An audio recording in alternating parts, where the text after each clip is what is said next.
नमस्ते। टिडिएस कुनै खर्च होइन, यो त हाम्रो सिर्फ एक जिम्मेवारी हो। तर यदि त्यो जिम्मेवारी पूरा गरिएन भने चाहिँ हाम्रो खर्च बढ्न जान्छ, त्यो पनि टिडिएसको रूपमा, ब्याजको रूपमा र अन्य शुल्कको रूपमा।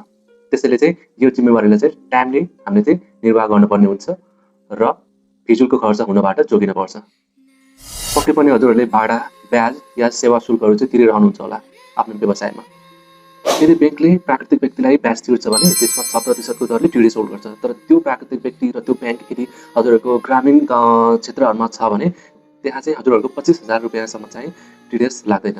र त्योभन्दा बढीको यदि ब्याज छ भने चाहिँ त्यो बढीको पार्टमा मात्र हजुरको चाहिँ 6% दरले चाहिँ टिडिएस काट्ने गर्छ ब्याङ्कले। र यदि हजुरहरूले गाडी भाडामा लिनुहुन्छ भने यदि त्यो प्यासेन्जर बोक्ने गाडी हो भने 10% दरले टिडिएस काट्न पर्ने हुन्छ।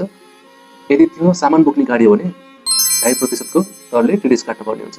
तर यो दुवै केसमा चाहिँ त्यो पार्टी जसले चाहिँ हजुरहरूलाई गाडी प्रोभाइड गरिरहेको छ यदि त्यो भ्याटमा दर्ता छ भने यो दुवै केसमा चाहिँ फेरि 1.5% दरले चाहिँ टिडिएस काट्न पर्ने हुन्छ।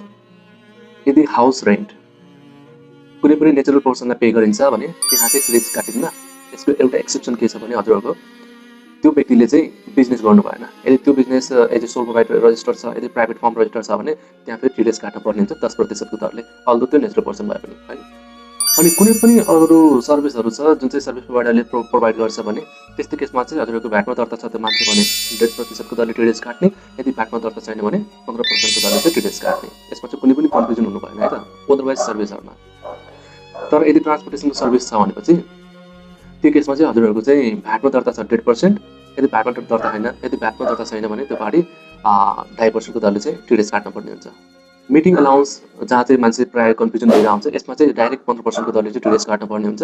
तर कन्फ्युजन के छ भने फाइनल विथहोल्डिङ हो कि त्यो टिडिएस होइन भन्नको लागि चाहिँ कन्फ्युजन हुने हो। यसमा चाहिँ सिम्पल के गर्नु भने चाहिँ प्रत्येक मिटिङमा चाहिँ 20,000 को लिमिटभित्र छ भने त्यसलाई चाहिँ फाइनल विथहोल्डिङ मान्ने, त्योभन्दा क्रस हुन्छ भने चाहिँ त्यसलाई ओभरअल एमाउन्टलाई नै फाइनल विथहोल्डिङ नमान्ने र जसले पैसा पाएको हुन्छ as a allowance meeting allowance त्यसको चाहिँ इन्कममा गएर चाहिँ त्यो अमाउन्ट बस्छ। यो चाहिँ एज ए नोट है त। कुनै पनि कम्पनीले डिभिडेन्ड बाँड्छ भने त्यो केसमा चाहिँ 5% को दरले चाहिँ कम्पनीले टिडिएस चाहिँ विथहोल्ड गरिदिन्छ। यदि वाइनफल गेन हुन्छ हजुरहरूलाई भने त्यो चाहिँ फर इक्जाम्पल लिटरेचरको मतलब साहित्यको रूपमा, कलाको रूपमा अनि खेलकुदको रूपमा, साइन्स यो प्रविधिको रूपमा चाहिँ यदि वाइनफल गेन अप्टेन गर्नुहुन्छ भने त्यो केसमा चाहिँ 5 लाखसम्ममा टिडिएस लाग्दैन। र त्योभन्दा पनि बढी अमाउन्टको यदि हजुरहरूले चाहिँ गेन गर्नुहुन्छ भने त्यहाँ चाहिँ एक्सिड अमाउन्ट 5 लाखभन्दा माथिको अमाउन्टमा चाहिँ 25% को दरले चाहिँ टिडिएस काटिन्छ। र अदरवाइज वाइनफल गेनको केसमा चाहिँ ओभरअल एमाउन्टमै 25% को दरले चाहिँ टिडिएस काटिन्छ।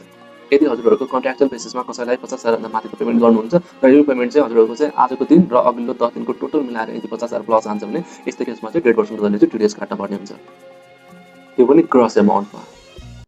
अनि बाँकी रह्यो मेन पोइन्ट स्यालेरीको केसमा चाहिँ अहिले नयाँ अमेन्डमेन्ट भइहाल्यो हजुरको 83-84 को लागि। स्यालेरीको केसमा चाहिँ हजुरहरूको चाहिँ सुरुको 10 लाखमा 1%, त्यस पछाडिको 5 लाखमा 10%, त्यस पछाडिको 10 लाखमा 20% र त्यस पछाडिको 15 लाखमा 27% र त्योभन्दा माथिको अमाउन्टमा चाहिँ 29% को दरले चाहिँ टिडिएस काट्ने गर्छ। यो जुन 1% को ट्याक्स छ यो 1% को ट्याक्स चाहिँ लाग्दैन 3टा केसमा। यदि हजुरहरूको सोल प्रोभाइडर फर्म छ त्यहाँ लाग्दैन, यदि हजुरहरूको चाहिँ कन्ट्रिब्युसन हुन्छ एसएसएफमा या चाहिँ पेन्सन फन्डमा त्यहाँ लाग्दैन, र अर्को चाहिँ पेन्सन फन्डबाट भएको इन्कममा। यी केसहरूमा चाहिँ हजुरहरूको चाहिँ 1% को ट्याक्स चाहिँ लाग्दैन। यदि टिडिएस टाइममा पे भएन भने चाहिँ के गर्ने? एउटा चाहिँ टिडिएस डिपोजिट गरेन भनेर हजुरको 15% को दरले चाहिँ इन्ट्रेस्ट लाग्छ, ब्याज लाग्छ, र अर्को चाहिँ टिडिएस पेमेन्ट नगरिकन फेरि इटिटेसन गर्न मिलेन। अनि इटिटेसन नगरेको चक्करमा चाहिँ फेरि 2.5% को दरले चाहिँ एडिसनल फी भनेर चाहिँ चार्ज गर्छ। त्यसैले यदि हजुरहरूले टिडिएस काट्नु भएन भने आफ्नो पकेटबाट टिडिएस अमाउन्ट पनि पे गर्नु पर्यो। अर्को फेरि टिडिएस चाहिँ डिपोजिट टाइमले भएन भने फेरि 15% को दरले फेरि ब्याज पनि पे गर्नु पर्यो। अनि फेरि टिडिएस पेमेन्ट भएको छैन भने फेरि इटिटेसन पनि गर्न मिलेन, अनि त्यसमा फेरि 2.5% को दरले चाहिँ एडिसनल फी पे गर्नु पर्यो। त्यसैले चाहिँ यी सबै झमेलाहरू बस्नको लागि चाहिँ टाइमले चाहिँ टिडिएस काट्ने जिम्मेवारी चाहिँ उठाउनु र यसलाई चाहिँ टाइमले चाहिँ सरकारलाई चाहिँ बुझाइदिनु र अनि त्यसपछि टुक्कले कम्पनीको चाहिँ बेफुजुलको खर्चहरू घटाएर चाहिँ अगाडि बढ्नु होला र राम्रो प्रोग्रेस गर्नु होला बिजनेसमा। Thank you.